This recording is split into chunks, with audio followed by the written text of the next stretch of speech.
We all know that you can't believe everything you read, but at the same time, most journalists do try their level best to get the facts straight. It requires checking and, wherever possible, a first-hand account of what's happening. But an eyewitness account is not always possible, particularly in nasty wars on the other side of the world. And so reporters sometimes have to rely on other people's accounts. The story then becomes as good as its source, and sources sometimes lie. The U.S. Central Intelligence Agency, the CIA, deals in information and misinformation. Tonight we see how the CIA has been able to plant news reports that aren't just inaccurate, but totally fabricated.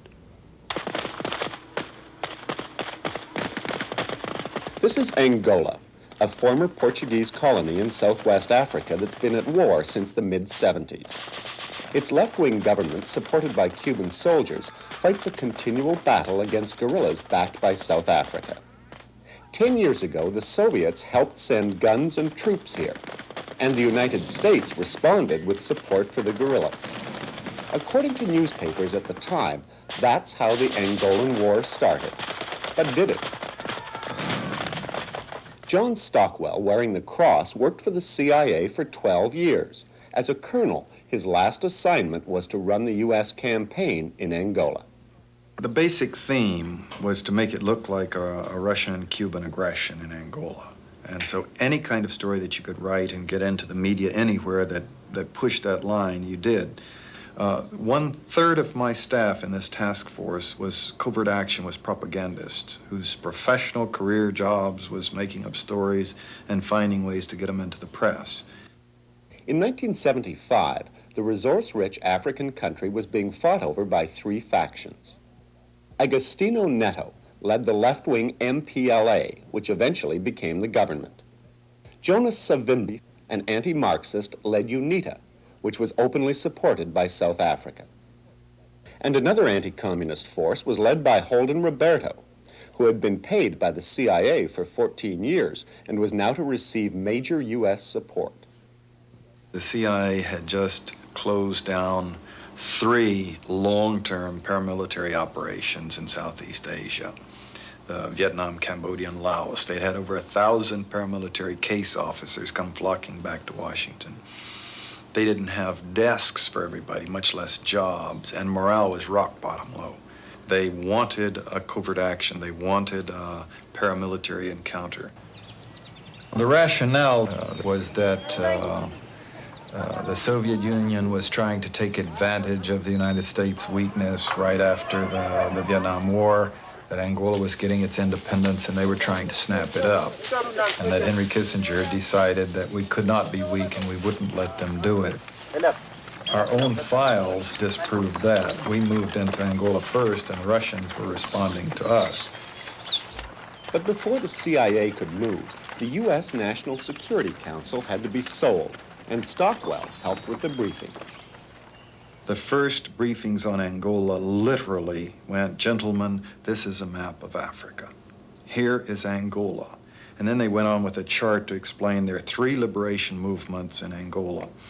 One of them is headed by Holden Roberto. He's the good guy. We've worked with him for years, and they use literally good guy. Then the MPLA is headed by this drunken, psychotic Marxist poet, Agostinho Neto. He's the bad guy. And they used exactly so to make sure that people understood. Once the National Security Council had given its blessing, Stockwell and the CIA cranked up their propaganda machine, and newspapers around the world became unwitting accomplices in the campaign. From the CIA's headquarters, Stockwell sent his propagandists to Britain, Portugal, Zambia, and Zaire. Far from the battlefield in Angola, they wrote news releases for the 2 Western-backed factions, and these were fed into the ticker tapes of the Western media. Stockwell's CIA man also wined and dined Western journalists and gave them personal briefings. His man in Zambia was particularly enthusiastic. He ran a story that the city of Malanje had been captured by the UNITA forces, and in doing so had captured 20 Russian advisors. And they thought this would show that Russians were running the thing in Angola. There weren't Russian advisors. It wasn't a factor, and we knew that. But the story did well. The Toronto Star, like many newspapers, picked it up from Reuters news agency. It was also carried in the Montreal Gazette and in the Vancouver Sun. I remember reporting that very clearly. Fred Berglund was the Reuters reporter who filed the story from Zambia. Years later, I discovered that a little CIA misinformation expert had sat in the U.S. Embassy in Lusaka and had composed that communique, and it bore absolutely no relationship at all to truth. You've got to remember, at that stage, during a war, you're working under incredible pressure. I worked for 4 months without a day off for 16 hours a day. And all that was wanted was a flow of information. I mean, I'd done the same in the Middle East war. I was based in Damascus. And in the first week of the war in Damascus, I wiped out the Israeli Air Force 3 times over with official statements. Reuters, with its headquarters here on London's Fleet Street, is one of the world's largest news agencies. Its international bureaus provide many newspapers with their only source of news from far parts of the globe.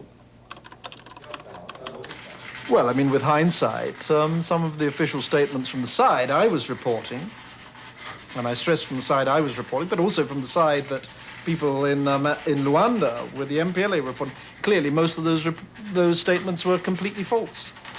The CIA man in Zambia soon came up with an even better story. He had some Cuban soldiers raping some young Angolan girls. Then there was a battle, and he had that Cuban unit cut off and captured. And then he had the Cuban women, the victims, identifying their rapists. And then there was a trial, and they were convicted.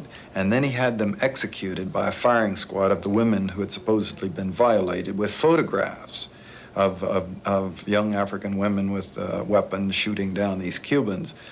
There had never been a rape. There had never been the military action. The Cubans had never been captured. It was all fiction. Fiction, maybe, but it showed up on the front page of papers like the Toronto Star. The Toronto Globe and Mail also ran the story, and its headline attributed it to Angolan guerrillas. Many other Canadian newspapers in cities like Winnipeg, Montreal, and Halifax picked up the story. Basically, and to put it very crudely, you can publish any old crap you like, and it will get newspaper room.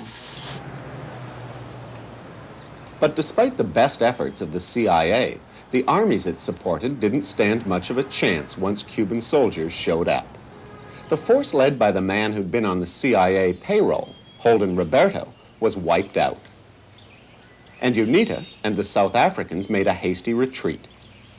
Back in Washington, Congress didn't want another Vietnam and voted against spending any more money in Angola. More recently, the CIA has found work for its skilled writers in Central America, particularly in the campaign against the Sandinistas in Nicaragua. First, the arms flow story. According to President Reagan, Nicaragua supplied guns to left-wing guerrillas in neighboring El Salvador. The Sandinista dictatorship of Nicaragua, with full Cuban Soviet bloc support, not only persecutes its people, the church, and denies a free press, but arms and provides bases for communist terrorists attacking neighboring states. David McMichael was the CIA's senior analyst on Nicaragua. He was asked to write a report on the arms flow, but when he looked at the evidence, it didn't support Reagan's claims. The argument that we're dealing with here is, do these arms come through or from Nicaragua with the complicity of the Nicaraguan government? And the evidence does not sustain that. In 1981, the CIA asked McMichael for a report on the Nicaraguan press, opposition, and church. And my conclusion was that, there was a significant space for these groups to operate, but that they were in no danger of suppression or disappearance. Compared to any other Central American country, Nicaragua has by far the liveliest opposition press and media. Over 2/3, for example, of the 40-odd radio stations in the country are still privately owned and generally speak their mind. When McMichael spoke his mind, the CIA didn't like it. He was fired. But after 4 years of fighting, now the Nicaraguan government has suspended many freedoms. In the world's newsrooms, the CIA efforts at disinformation continue to turn up. In 1982, reporters were shown photographs of what the CIA said were Soviet bases in Nicaragua, identifiable by their Soviet-styled obstacle courses, training areas, and guns. I used to laugh and say, look at that Soviet-style baseball diamond over there, you know. This is almost foolish, really, to talk about this. First of all, they're not Soviet military bases. That's the whole point. The second is that a barracks is a barracks. An obstacle course is an obstacle course. The Soviet freighter Bakuriani pulled into the Nicaraguan port of Corinto today, carrying a mystery cargo which could lead to a showdown between the Sandinista Just over a government and year the ago, re-elected Ronald on the Reagan. day President Reagan was re-elected, his administration came up with another Nicaragua story. This one had to do with Soviet MiG fighters, which Washington said had been shipped to Nicaragua in some mysterious crates detected by satellite surveillance. The result was more headlines. But as the story developed, doubts began to emerge. Ronald Reagan had a warning today for Nicaragua and for the Soviet Union. Reagan said the U.S. still cannot confirm reports that Nicaragua has received a shipment of MiG-21 jets. But he said if the reports turn out to be true, the U.S. would take a very dim view. The Nicaraguan government has denied that crates taken off a Soviet freighter today contain any warplanes, and it's accused Reagan of trying to whip up an invasion fever. By week's end, U.S. officials were saying there weren't any MiGs after all. It's the usual thing. The charge makes the headlines. The retraction makes the inside pages. 8 or 10 days later, it's revealed, well, MiGs weren't on the way, but that's no longer a headline. So what one is left with is the overall impression from the screaming headlines of the week earlier that Nicaragua continues to represent this enormous danger to the security of the United States. This nation of 3 million impoverished souls, half of whom are under the age of 15, Well, I would say people are very silly if they believe everything that newspapers tell them, and I think probably anybody who buys a newspaper needs a course on how to read newspapers.